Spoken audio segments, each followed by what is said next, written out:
Okay, blessed day po.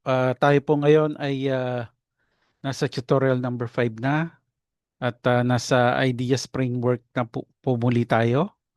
Ngayon po ay natapos na po natin yung hindi po ba yung tutorial number 3 at yung tutorial number 4 natin yung paggawa po ng content bank. Ngayon po, para magamit po natin yung content bank na ginawa natin. Nasa D na po tayo. Dito po, kukuha po tayo ng 12 unique subtopics to create structured content for the next 12 months, no? So, yun po. So, ang kailangan po natin, balik uli po tayo ng ating chat GPT. Palakin lang po natin to para maliwanag.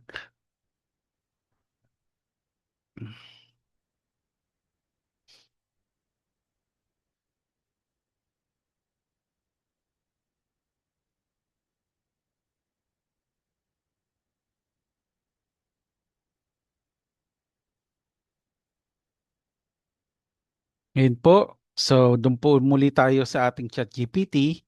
Yung ating pong sa library po natin, paano po natin makikita yan? Ano po? Click lamang po natin to. And then, yung ating pong last na ginawa. And then, copy po muli natin ito.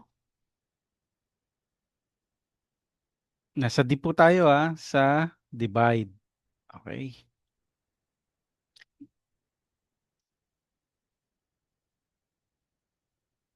So ngayon, para makuha natin yung ating 12 subtopics, copy po natin ito.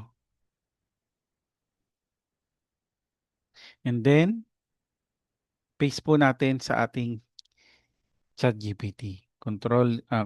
Dito po muli, no? Highlight, Control C.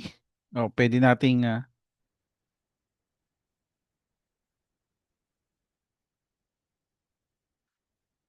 ah, copy, yun po, Control C. Yung paste daw po, Control B, di ba? Copy, Control B, punta sa ating ChatGPT, Control B.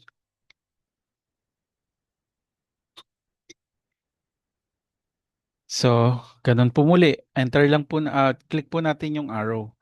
Palakin uli natin para malinaw po.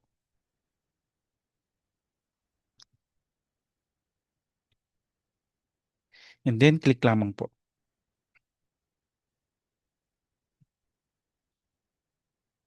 Okay, ito na po yung ating pong 12 subtopics, no? Base po doon sa aking niches, no?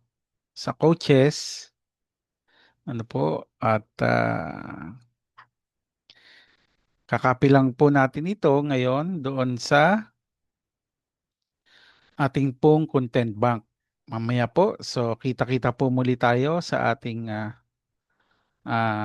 next tutorial para po sa pag-fill up po ng ating